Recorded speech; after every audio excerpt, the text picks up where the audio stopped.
Well, because today is Communion Sunday, I thought it might be a good time to focus on what the Lord's Supper is all about.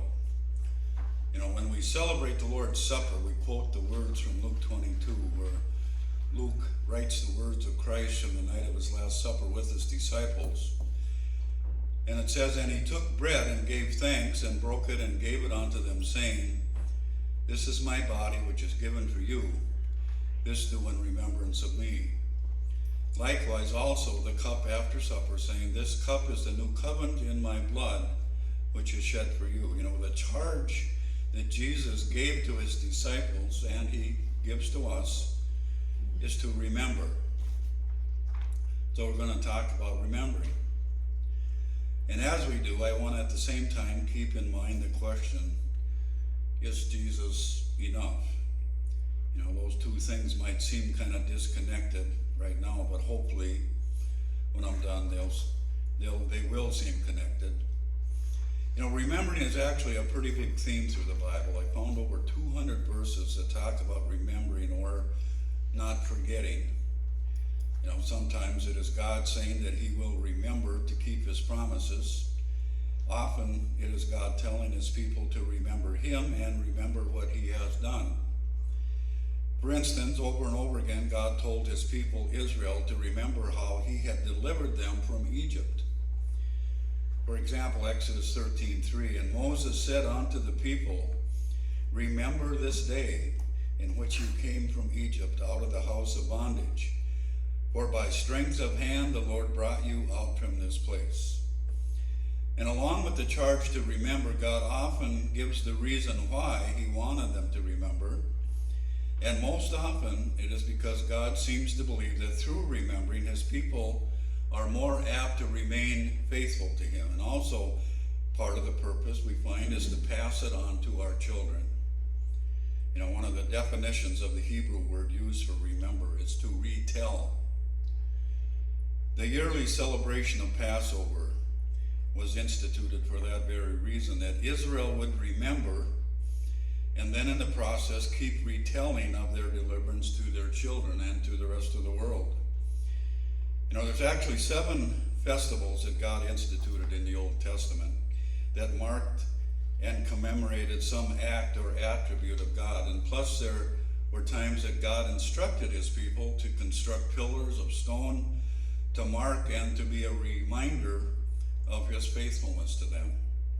You know, an example of that is in the book of Joshua, when the people of Israel, after 40 years of wandering in the desert, were finally allowed to cross the Jordan River into the promised land. God instructed them to lay up 12 stones representing the 12 tribes of Israel. And the reason he gives is that so in the future, their children will ask what these stones are for, and it will then become a reason to tell their children of God's deliverance. God seems to believe that remembering is important. Seems like a common complaint of anyone over 50 is that they start to struggle more and more with their memory.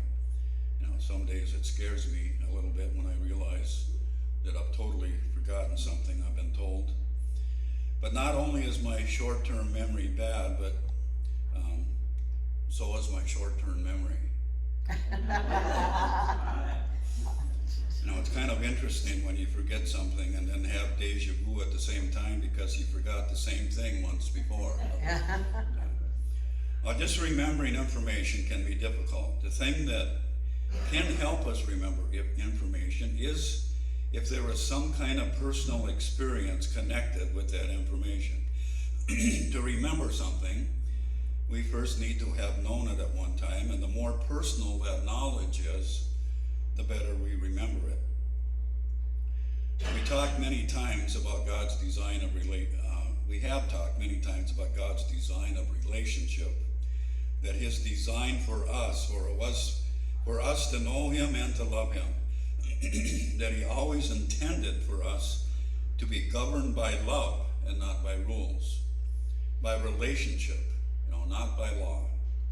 Within that personal knowledge of him, remembering becomes easier. It's no longer just information. What about God do I have to remember? What of his love, grace? or his transforming power have I experienced personally? Have I seen a glimpse of who he is and of his power and majesty, his holiness, his glory, his love? Have I experienced his provision? Have I experienced his protection? And if I have seen and experienced him, I will remember. As the church today, we have more to remember about God than anyone else in history ever has. And the Bible, starting with Genesis, we have an account of 6,000 years. Actually, the Bible covers 4,000 years, and we've got 2,000 years of God working since then too, but a total of 6,000 years, God working in the lives of his people. Most significantly, we have an account of the life, death, and resurrection of Jesus, and then plus we have the promise of his return. Then add to that, each of us has our own personal account of God working in our lives. But I won't mention any names, but for some of us that means 97 years of experiencing his grace. We actually don't have to be very old before we have something to remember of God's grace. And this is where that question comes in. Is Jesus enough? First of all, ask yourself, has Jesus been enough? As you think back over your life and all the good times and the hard times, can you see that he was there, and can you say that, yes, he has always been enough? A few years ago, during a time when I was going through a difficult time, and as I was praying for God to change my circumstances, that question came to my mind. It's almost like I could hear the words, is Jesus enough? It was as if God was saying to me, even if I don't change those circumstances that you are troubled by, are you able to simply trust me? Are you satisfied with all those things that I have given to you in and through my Son? Is Jesus enough? And since then, that question has come back to me at various times, sometimes in the middle of one of my own struggles, and sometimes when I hear about some of the struggles that others are going through. I pray that that people find that Jesus is enough. When people have lost loved ones or been diagnosed with an incurable disease, I pray that they find that Jesus is enough. I think about people that have lost their jobs or that have had broken relationships, and I hope they can know that Jesus is enough. When people temporarily or maybe even permanently lose their physical health and strength, whether they're old or young, again, I pray that they are discovering that Jesus is enough. 2 Corinthians 12, we read about the suffering that the Apostle Paul was experiencing. And in verse 9, we see what God tells Paul when he prays for what he calls a thorn in the flesh to be removed. And God says to Paul, my grace is all you need, for my strength is made perfect in weakness. And it sounds to me like God is telling Paul, Jesus is enough. We have all heard and read the story of Job and how he suffered so terribly. He lost all of his children, all of his belongings, and plus his whole body was covered with boils. Well, in the book of Job, chapter 19, verse 25, we read what Job's response was to his suffering. He simply says, I know that my Redeemer lives. Job recognized that there was something beyond his circumstances that was more important. He knew that suffering was temporary, but his relationship with his Creator and Redeemer was for eternity. Like Job or like Paul, all of us sometimes have to look beyond our circumstances and simply hang on to the promise that the Father gives us, that there is something better ahead for us. One of my favorite verses, 1 Corinthians 2:9, it says, no eye has seen, no ear has heard, and no mind has imagined the things that God has prepared for those who love him. One of our most basic needs in this life is food. Well, two basic needs, food and water. None of us can survive many days without them, and if we had not been provided with those things, we wouldn't be here today. It doesn't mean that we've never been hungry or never been thirsty, but it does mean that we have had what we have needed in order to survive. And quite often in the Bible, there are parallels drawn between our physical needs and our spiritual needs. In the story of the Israelites wandering for 40 years in the desert, we're told about how every day God provided manna for them. After a few years of having the same food day after day, they have maybe much rather have had steak and potatoes, or at least something different. And in fact, they did grumble quite a bit.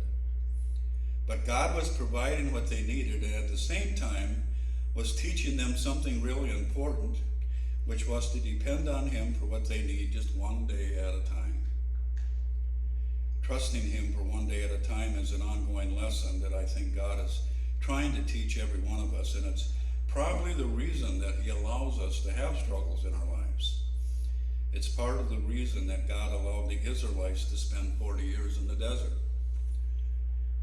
On the Gospel of John chapter 6, Jesus is talking to a group of Israelites whose descendants had been there when God provided the manna.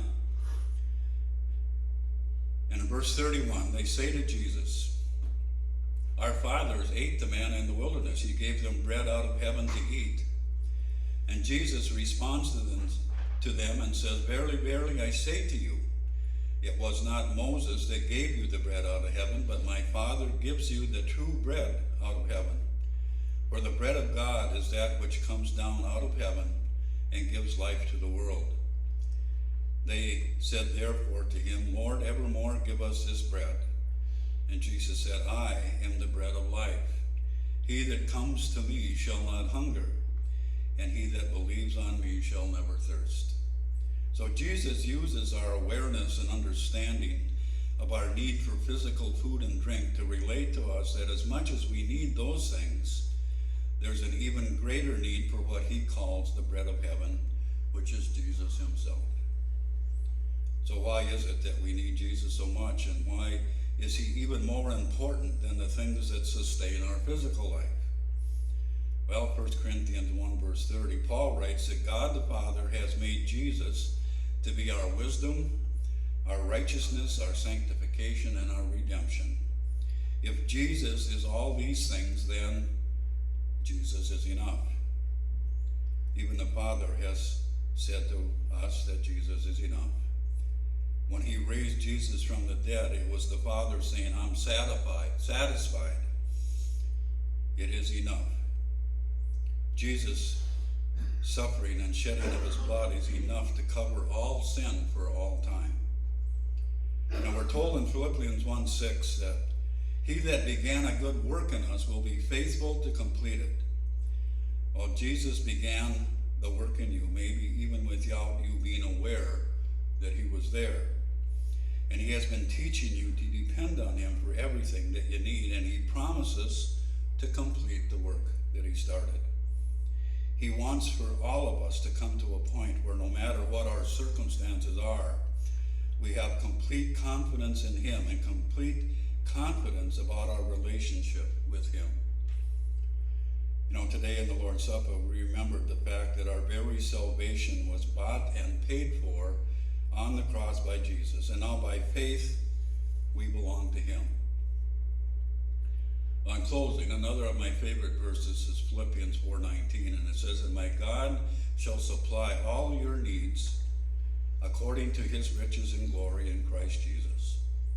And again, notice that it says God will supply every need, and that means that today, no matter what your circumstances are, whatever your fears might be, God knows about it and cares about it, and it means that you can trust Him for it. Remember that like Paul, or like Job, or like many others before us, we might have to look past our circumstances for a while and fix our eyes on Jesus and on the promise He gives us of what is ahead. Jesus is enough. Amen. That's a good stand, and we'll